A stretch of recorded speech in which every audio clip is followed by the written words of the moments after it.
আসসালামু আলাইকুম প্রিয় দর্শক, নূর বিডি নিউজ চ্যানেলের পক্ষ থেকে আপনাদের সবাইকে স্বাগতম। দর্শক, আজ প্রথম আলো অনলাইন পত্রিকার একটি খবর, ট্রাইব্যুনালের ইতিহাসে কোনো মামলার প্রথম রাজসাক্ষী।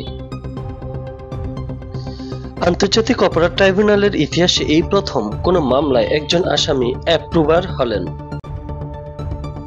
পুলিশের সাবেক মহাপরিদর্শক চৌধুরী আব্দুল্লাহ আল মামুন গত বৃহস্পতিবার অ্যাপ্রুভার অর্থাৎ দোষ স্বীকার করে ঘটনার সত্য বিবরণ প্রকাশ করেন। যে আসামি সাধারণত তিনি রাজসাক্ষী হিসেবে পরিচিত। ট্রাইব্যুনাল আইনের 15 ধারায় অ্যাপ্রুভারের বিষয়টি উল্লেখ রয়েছে। এই ধারায় শিরোনামে পার্ডন অব অ্যান অ্যাপ্রুভার, বাংলায় বিষয়টিকে দোষ স্বীকারকারী সাক্ষীর ক্ষমা বলা যেতে পারে। ট্রাইব্যুনালের আইনের 15 নম্বর ধারায় 3টি উপধারা রয়েছে। এর মধ্যে উপধারা 1-এ ট্রাইব্যুনাল আইনের 15 নম্বর ধারায় 3টি উপধারা রয়েছে। এর মধ্যে উপধারা 1, এ কি করলেন একজন দোষ স্বীকারকারী সাক্ষী যিনি আগে আসামি ছিলেন ক্ষমা পেতে পারেন, শেষ সম্পর্কে বলা আছে। তাতে উল্লেখ করা হয়েছে, বিচারের যে কোনো পর্যায়ে ঘটনার সঙ্গে প্রত্যক্ষ বা পরোক্ষভাবে জড়িত ব্যক্তিকে ট্রাইব্যুনাল এই শর্তে ক্ষমা করতে পারেন যে সেই ব্যক্তি ঘটনার মূল হোতা বা সাহায্যকারী, পুরো ঘটনা সম্পর্কে সে জানে, সে বিষয়ে সম্পূর্ণ সত্য বিস্তারিতভাবে প্রকাশ করবেন। অর্থাৎ অপরাধের কোনো ঘটনা সম্পর্কে পূর্ণ ও সত্য তথ্য প্রদান করার শর্তে দোষ স্বীকারকারী সাক্ষীকে ক্ষমা করতে পারেন ট্রাইব্যুনাল। পুলিশের সাবেক মহাপরিদর্শক আইজিপি চৌধুরী আব্দুল্লাহ আল মামুনের আগে মানবতা বিরোধী অপরাধের অভিযোগে জড়িত কোনো আসামি অ্যাপ্রুভার হননি বলে প্রথম আলোকে জানান ট্রাইব্যুনালের প্রসিকিউটর মোহাম্মদ মিজানুল ইসলাম। গতকাল শুক্রবার দুপুরে তিনি মুঠোফোনে প্রথম আলোকে বলেন, অ্যাপ্রুভার একটি সুবিধা, এটি একটি প্রক্রিয়াও। একটি প্রস্তাব থেকে এই প্রক্রিয়া শুরু হয়। সাবেক আইজিপি মামুন সেই প্রস্তাব দিয়েছেন, ট্রাইব্যুনাল তা গ্রহণ করেছেন। প্রক্রিয়া অনুযায়ী এখন তিনি সাক্ষ্য দেবেন, ট্রাইব্যুনাল তা বিবেচনা করবেন। তারপরও এই মামলার রায়ের সময় ট্রাইব্যুনাল সিদ্ধান্ত দেবেন। বিচারে ট্রাইব্যুনাল অ্যাপ্রুভারকে রাজসাক্ষী সম্পূর্ণভাবে মুক্তি দিতে পারেন, অল্প মাত্রায় সাজা দিতে পারেন কিংবা অন্য কোনো ব্যবস্থা নিতে পারেন। ট্রাইব্যুনাল আইনের 15 ধারার উপধারা 3-এ বলা হয়েছে, বিচার শেষ না হওয়া পর্যন্ত সেই ব্যক্তিকে অ্যাপ্রুভার কারাগারে রাখা হবে। সাবেক আইজিপি চৌধুরী আব্দুল্লাহ আল মামুন এখন কারাগারে আছেন।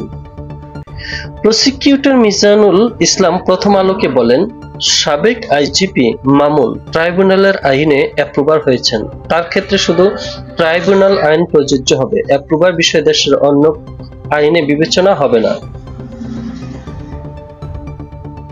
ট্রাইব্যুনালে এটি প্রথম। 71-এর মুক্তিযুদ্ধের সময় সংগঠিত মানবতা বিরোধী অপরাধের বিচারের জন্য আন্তর্জাতিক অপরাধ ট্রাইব্যুনাল আইন করা হয় 1973 সালে। সেই আইনের আলোকে 2010 সালে গঠিত হয় আন্তর্জাতিক অপরাধ ট্রাইব্যুনাল। 2012 সালে আরেকটি ট্রাইব্যুনাল গঠন করা হয়, যা ট্রাইব্যুনাল 2 নামে পরিচিত পায়। এই দুই ট্রাইব্যুনাল থেকে 2024 সালের মার্চ পর্যন্ত 55টি মামলা রায় দেওয়া হয়েছে। এসব রায়ে সাজাপ্রাপ্ত আসামি 149 জন, তাদের মধ্যে 106 জনের মৃত্যুদণ্ড হয়েছে। এই আসামিদের মধ্যে গত মার্চ পর্যন্ত পলাতক ছিলেন 50 জন।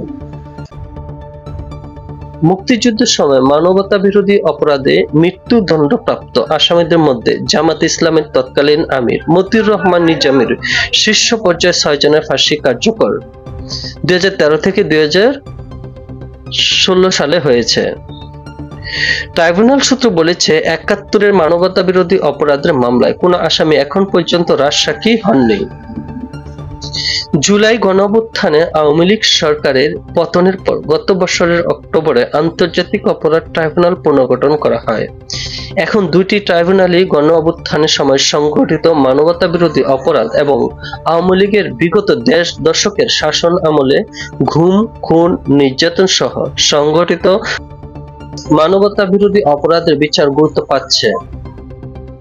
ট্রাইব্যুনালের প্রসিকিউশনের রাষ্ট্রপক্ষ দেওয়া তথ্য অনুযায়ী পুনর্গঠিত ট্রাইব্যুনালে গত 25 জুন পর্যন্ত 27টি মামলা হয়েছে। এসব মামলায় ক্ষমতাচ্যুত প্রধানমন্ত্রী শেখ হাসিনা সহ 206 জনকে আসামি করা হয়েছে। এর মধ্যে গ্রেপ্তার করা হয়েছে 73 জনকে। কারাগারে মৃত্যু হয়েছে 1 আসামির। গ্রেপ্তার আসামিদের মধ্যে একমাত্র সাবেক আইজিপি চৌধুরী আব্দুল্লাহ আল মামুন রাজসাক্ষী হওয়া আবেদন করেছেন।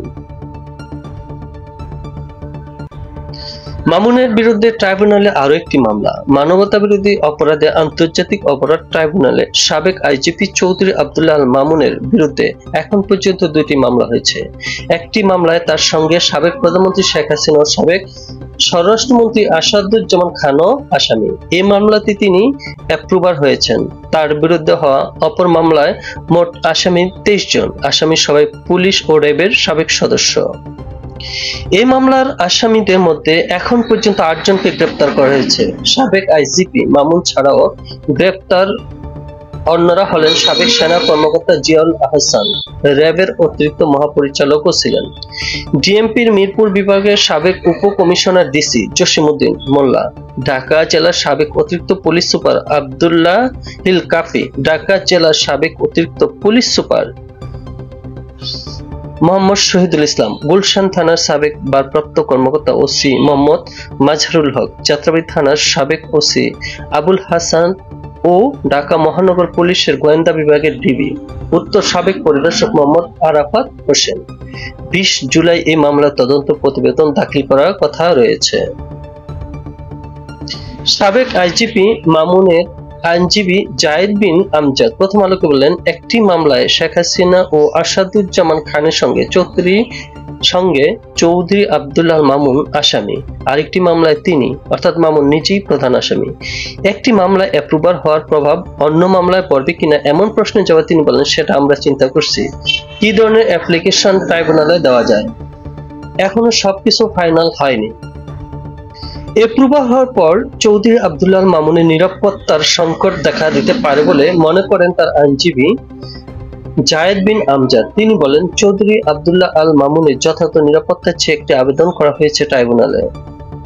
ঢাকা কেন্দ্রীয় কারাগারে এতদিন ডিভিশন কারাবন্দীদের জন্য বিশেষ সুযোগ সুবিধা পেয়ে আসছিলেন চৌধুরী আব্দুল্লাহ আল মামুন। নিরাপত্তা বিবেচনা গত বৃহস্পতিবারই তাকে কারাগারে অন্য একটি কক্ষ ডিভিশন সহ সরিয়ে নেওয়া হয়েছে। এই কক্ষে তিনি একাই থাকছেন বলে প্রথম আলোকে জানান তার আইনজীবী জায়েদ বিন আমজাদ। প্রিয় দর্শক, ভিডিওটি যদি ভালো লাগে তাহলে একটি সাবস্ক্রাইব করে পাশে থাকবেন। আল্লাহ হাফেজ।